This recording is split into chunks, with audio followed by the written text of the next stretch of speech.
Excuse me, sir. Would you like another hot take? Yeah, definitely. Keep them coming.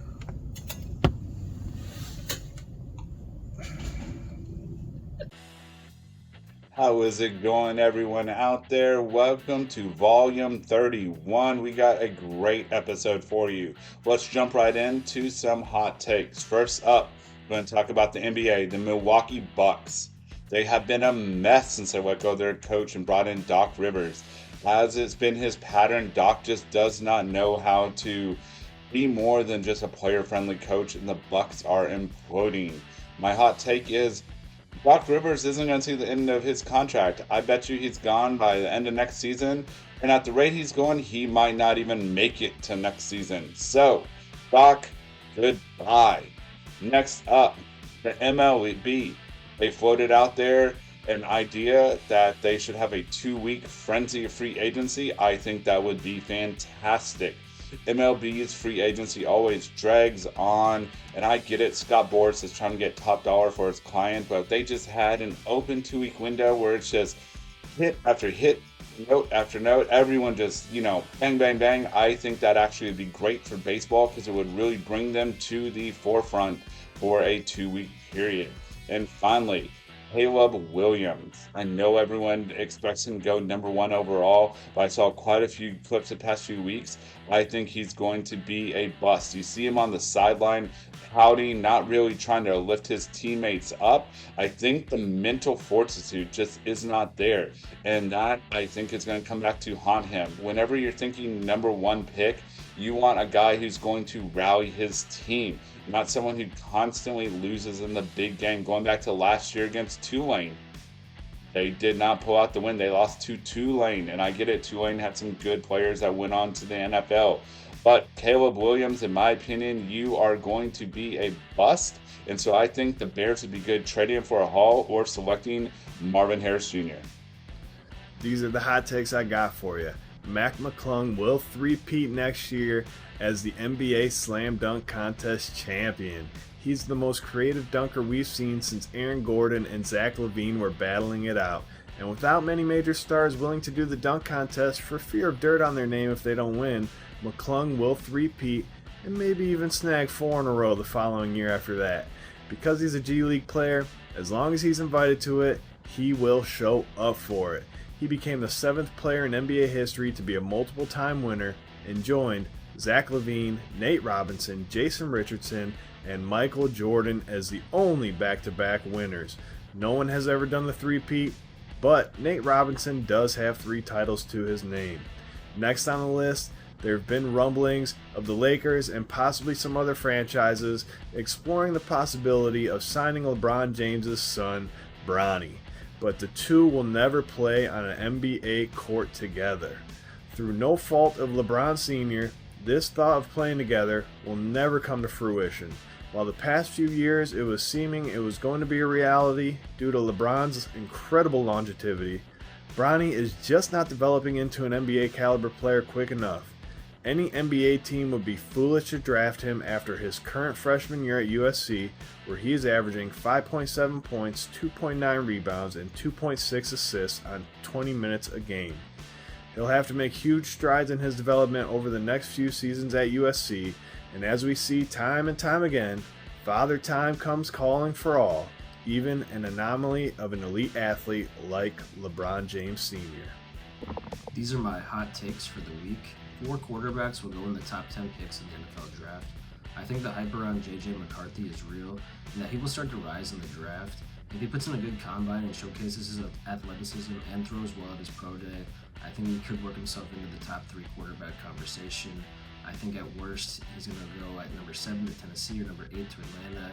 And at the very, very worst, he will go to the Broncos at number 12, but I think the Vikings would definitely scoop him up at 11. The Colts will win the AFC South next season and compete for the Super Bowl. I think the Colts have found a great coach in Shane Steichen and a franchise quarterback to pair with him in Anthony Richardson if he can stay healthy. Jonathan Taylor is also one of those 5 or 6 game-changing running backs in the league. And so I think this offense could be very scary if they keep Michael Pittman around. And I'm excited to see the rivalry that will brew between them and the Texans going forward, and the Jaguars as well. And the AFC South will become a very fun division to watch in the future. The Cardinals are a potential worst to first candidate next season. If they add MHJ and keep Marquise Brown, this offense could be very scary. Kyler Murray looked very good, and Trey McBride emerged as one of the best tight ends in the league. I think that this team, if they can shore up their defense, could make a run at the NFC West next season if San Francisco takes a slide after that heartbreaker in the Super Bowl. My hot takes of the week. It is 1 week removed since the Super Bowl, and I really do think that the San Francisco 49ers blew it big time. They were the better team on paper and in reality by far, in my opinion. But at the end of the day, sometimes all it takes is a coach and a quarterback combo to overcome a better team. And I don't think the 49ers' path to the Super Bowl is going to be as easy as it was this year, ever again. And I just think they're not going to make it back to the NFC Championship with this team, even if Brock Purdy becomes a bona fide star. Second, Jordan Love and the Packers are on the rise. And I do think they will be in the NFC Championship game next year, 2024. Look out for the Packers in real life and in fantasy. And finally, my last hot take, Puka Nacua could play in the NBA. I mean, come on, just look at this dunk. Oof, damn. Puka's got game.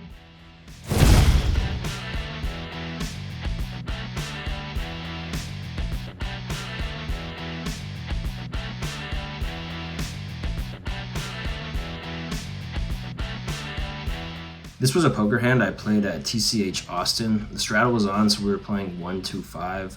3 players limped to me in the small blind, and I made it 30 to go with black 10s. 2 players called, so we were off to the flop with 100 in the pot. The flop comes great for us. It comes Jack 10-6 with 2 clubs. I continue for $50, and only the last to act in the cutoff calls the 50. At this point, I think he could have a club draw or a weak straight draw like 8-7 offsuit, or maybe a weaker offsuit jack like Jack 9 or Jack Queen, as I think he would probably not have limped with stronger hands than that. Anyway, the turn comes the Ace of Diamonds, which does bring in King Queen, but we can't be scared of monsters under the bed. He shouldn't have many King Queens that just over-limped pre-flop. And so I continue here for $125, and he tank folds, saying that he folded a pair post flush draw, so kind of wish he would have made the call there so we could have won a bigger pot more often, but it's never bad when he folds out that much equity. This was a hand I played at 1-2 at Caesar's Palace in Las Vegas. 2 players limped to me and I'm on the button with King Jack offsuit and make it $15, and only the under the gun limper called. The flop came 10-9-4 with 2 diamonds. It checked to me and I bet $20, and the under the gun player continued. When I take this sizing, I was trying to get him to fold out his ace high hands or hands that have a lot of equity versus me. The turn is magical for us. It comes a queen of clubs, so we make the nut straight. He checks and I continue here for $45. And like music to our ears, he check raises to 100. And this is the type of player, when he makes this move, he's going to have a very nutted hand like King Jack himself or Jack 8. He's only going to have a straight here. He's not the type of guy that would do this with a bluff. I've been playing with him for about 6 hours at this point, so I've kind of figured that out. So when he check raises, I know he has a big hand, and at this point I have a decision: do I just call or do I shove all in for a large amount? We're playing very deep. But I decided it's best to shove all in for about $570 at this point, because I don't want a scare card to come out like a board pair or another diamond. So I do jam all in, and he tanks for 2, maybe 3 minutes, and he finally does call with the second nut straight, Jack 8, and we hold and scoop the $1,200 pot.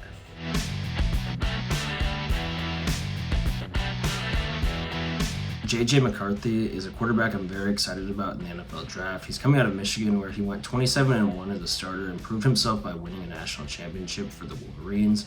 He's as accurate as any quarterback in this draft, as he threw for a 72.3% completion percentage last season. He also has great arm strength, as he showcased on many deep throws and cross-body throws last season and during his tenure at Michigan. He gets through his reads quickly and is routinely able to find his second and third option. He also has decent athleticism and is able to extend drives with his legs when he needs to scramble. He reminds me of a faster Baker Mayfield, and I think he'll be able to establish himself as a franchise quarterback at the next level. Michael Penix Jr. had very good production in college, and if he did not have an extensive injury history, I think he would be up there with those top 4 quarterbacks as well and be thought of as a first-round talent. He has amazing arm talent and can make every throw on the field. He reads defenses well and can work through his progressions quickly. He's very good in the play action game as well, and I think that would fit a lot of teams in the modern NFL, and he's able to get good touch on his throws. He doesn't have the same athleticism as other QBs in the class, which I think holds him back a little bit, and he does miss some easy throws from time to time, but I think overall Penix is going to have a very good career in the league. He reminds me of a player like Kirk Cousins. If it wasn't for his injury history, I think he'd be going in the top half of the first round, but as it is, I think he'll end up in the bottom half of the first round or the early half of the second round. Want that plastic working come Miller time? You know, I can foresee a lot of possible outcomes to this thing, and not a single one of them involves Miller time. PMA. Positive mental attitude. Welcome to Miller Time. I'm Kevin Miller, and on today's episode, I'm going to be discussing the top 5 players to sell in Dynasty Fantasy Football. And you will notice a common theme here. I'm not going to tell you what it is until the end, but pay attention, and let's jump right into it. At number 5, Stefon Diggs, wide receiver on the Buffalo Bills. You saw him slow down over the second half of last year significantly, and there was some drama whether he wanted to be on the team, not on the team. He is over 30 years old, and receivers tend to have less of a dip in production as they get older. It's a slow decline normally, but he might still have near full value if you trade him now as opposed to in 1 or 2 years. And I'm going to be breaking down in terms of what I trade these guys for in terms of future rookie draft picks. And Stefon Diggs, I would accept a 1 for him right now in a heartbeat. At number 4, wide receiver Tyreek Hill on the Miami Dolphins. You saw him take over the league the first half of last season until he came back down to earth, but still finished second at the position behind CeeDee Lamb. Tyreek Hill, before the year started, said he was only playing for 3 more years. Well, now he's only playing for 2 more years. So if you don't trade him now, he will die on your roster and you will get nothing for him. I think you could probably get a 1 and a 2 for him in terms of future draft picks if you traded him right now to the right person. Number 3, Derrick Henry, running back on the Tennessee Titans. Now, this time last year, everyone was saying the same exact thing. He's about to fall off the cliff, but all he really did was turn in another top 10 season and really showed to be pretty consistent even down the stretch, and even though the Titans were pretty awful. I do think he's got 1 or 2 more top 10 seasons in the tank, but I wouldn't be surprised if he fell off the cliff or landed on a team where he didn't end up as a top 10 running back. I'd be looking to trade him before he gets traded in the actual NFL and try to get full value for Derrick Henry. I would accept probably 2 second-round picks. I would definitely accept a first-round pick for him as well. I wouldn't accept a third-round pick or 2/3. I would need at least 2 second-round picks to give up Derrick Henry. At number 2, I have wide receiver Davante Adams on the Las Vegas Raiders. He is just a overall definition of a stud wide receiver. He is past 30 years old though, and it's time to offload him. Any season could be his last season where he takes a big hit in value. I would accept a first for him, or probably 2 2s as well, maybe even a 2 and a 3 for Davante Adams, but I'd be looking to get him off my team right away. And at number 1, a player that you must sell in fantasy football before this season, as soon as possible, while he's still healthy. Who is it? That's right, it's running back Raheem Mostert on the Miami Dolphins. After just turning in a over 20 touchdown season, it's very obvious to anyone that's been playing fantasy football for more than 1 or 2 years that was a one-hit wonder for Raheem Mostert. He's never been able to put together a healthy season. He is also over 30 years old, and I'd be selling him for whatever I could get for him. If I can get a 1, I'd slam dunk it. If I could get a 2, I would still slam dunk it. But it's really about finding the right partner for him. You gotta convince someone that he's gonna do it again. But I'd be looking to get rid of Raheem Mostert in a heartbeat. And those are my top 5 players I'd be looking to trade in Dynasty. And I gave you what I'd be looking for to receive in return in terms of draft picks. Bonus player that is not on this list, Devon Achane. He's a second-year player. He looked like the fastest man in the league. I don't think he's got the frame, the body size to stay healthy in the NFL. And I could be completely wrong on this one, but I think he's going to be out of the league in a few years, or relegated to a Naheem Hines type of role where he's just getting 5 touches a game, I would trade him for a 1. If I could get maybe get a 1 and a 2 from someone that believes in him, but I would get off the A-chain train. If you notice, the rest of those guys on this list were all 30-plus-year-old running backs and wide receivers. You want to get those guys off your team before they lose their value. Thank you everyone for listening. Until next time, make sure you guys hit that like and subscribe button. It's free to do so and helps us out a lot. We really appreciate everything you guys do for us as fans.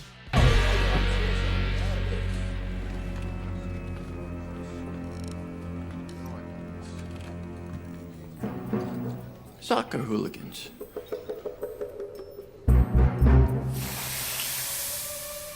Back at it with the Degenerate Gambling Life's added minutes, I'm Jordan Tennis. What's going on with Bayern Munich? Perennial Bundesliga favorites drop more points over the weekend to 11th place Bochum as their losing streak in all competition sits at 3 games. After their big 3-0 loss last weekend to league leaders Bayer Leverkusen, they were blanked in the midweek in their first leg of their Champions League round of 16 clash against Lazio 1-0. Looking to turn their form around, they started well when Jamal Musiala netted the opener in the 14th minute. But Bochum would score twice before a halftime break. Then things got even more bleak for Bayern Munich in the 76th minute when Dayot Upamecano gave up a penalty while receiving a second yellow card. It was uphill climbing from there, and Harry Kane would pull one back in the 87th minute, but it was too little too late, as Bayern Munich saw the gap in the Bundesliga extend to 8 points. Sticking in the Bundesliga, fan protests continue to wreak havoc on games as there's been plenty of matches briefly suspended over the past few weeks. This week we saw a Bayern and Bochum match halted when Bochum fans threw 50-something tennis balls onto the pitch. Once those were all about cleaned up, it was Bayern fans' turn to rain down tennis balls. The head ref would send both teams to the locker room as the field was cleared. The match would resume 13 minutes later. In other games this season, there has been chocolate coins, fruit, all that lobbed onto the field. While some more amusing tactics were used this past Friday in the Werder Bremen versus FC Cologne match when fans deployed a few remote control cars to drive around the penalty area. Last week, officials had to use a power saw to cut bicycle locks off goalposts after fans jumped on the pitch to apply them during the Bundesliga 2 match between Hamburg and Hanover. All of this because there is a proposed deal to sell future stake in the Bundesliga to a private equity firm. Back in May, clubs voted against a similar deal, but the league narrowly voted in December to continue to explore more options. Thus, the rise in fan protests again. I expect this to continue through the league's deadline for a deal in March. We will see how any Bundesliga deal goes down. Hopefully, the league and clubs listen to their fans. We'll see you guys next time. Have a good week. All right, fancy basketball time. I know it's the NBA All-Star Weekend, but you shouldn't let that stop you from getting out there and trying to look for value. First up, we're going to talk about a player that I said to trade for, and man, has he come on strong. Buddy Hield. He got traded to the 76ers. He gives you that flexibility that you want at shooting guard and small forward. I actually is shocked to see he's available in 21% of the league. So if you're in one of those leagues, snap him up. The last month, he's been player 26, and now he's up to player 60 for the year. He's going to give you 18 points, 4 3-pointers made, 4 rebounds, 6 assists, and 2 steals. Again, if he's in one of your leagues, definitely go out there and pick up Buddy Hield. Next, we're going to talk about Jaden Ivey on the Detroit Pistons. Detroit is a dumpster fire, but they're trying to see what they got with anyone and everyone, and they've been giving a little bit more love to Jaden Ivey. He is a point guard, also gives you shooting guard. He is available in 36% of leagues. Don't let it fool you that he's around player 136. His numbers have been going higher and higher. All right, he's a player on the rise. He's going to give you 18 points, 3 3-pointers made, 4 rebounds, 2 assists, half a steal, and a half a block. So he will help you, and I bet you he will finish near player 100, which is a person that can help you the rest of the way. Next, fantasy baseball is coming. Pitchers and catchers reported. It is a great time. Anyone that's listening, if you'd want to join a fantasy baseball league with us, make a comment and we'll reach out to you and have a fantasy baseball league for a degenerate gambling life. Finally, we're going to have our next meetup game. It's going to be in Shreveport. We will be in Shreveport April 5th through the 7th. We're planning on having a meetup game at the Horseshoe Casino at 1 p.m. on April 6th. Please come out there, play with us, have some fun. If you haven't yet, please comment, like, and subscribe, and we look forward to seeing you guys next week.